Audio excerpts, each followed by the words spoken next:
जिल्हा सामान्य रुग्णालय म्हटले तर या ठिकाणी अनेक चोरीचे प्रकार दररोज घडत असतात। रात्र झाली की शहरातून निवारा नसलेले अनेक व्यक्ती दारूच्या नशेत याच ठिकाणी आडोसा घेतात।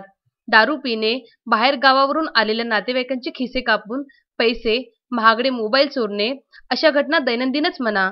रुग्णालयात मात्र 2 मार्चला एका आरोपीने एका महिलेसोबत अश्लील कृत्य केल्याची घटना घडली होती। महिलेने घाबरून आरडाओरड केल्याने तेथील नागरिकांनी धाव घेऊन आरोपीला दवाखान्यातच पकडले। मात्र ताजनगर येथे राहणारा 24 वर्षीय आरोपी शाहरुख खान सलीम खान याने पुन्हा तेथून पळ काढला। याची माहिती सिटी कोतवाली पोलीस स्टेशनचे सहाय्यक पोलीस उपनिरीक्षक संजय देशमुख यांना मिळताच त्यांनी तात्काळ आरोपीचा पाठलाग केला। आरोपी रुग्णालयातून पसार होऊन HDFC बँकेसमोर उभ्या असलेल्या कारमागे लपला असता संजय देशमुख यांनी त्याला ताब्यात घेतले होते। संजय देशमुख यांनी कर्तव्यात तत्परता दाखविल्याने आरोपीला ताब्यात घेण्यात आले।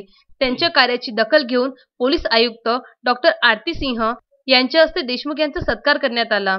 त्यांना प्रशस्तीपत्र देऊन त्यांना सन्मानित करण्यात आले। अजय शृंगारे, विदर्भ न्यूज, अमरावती।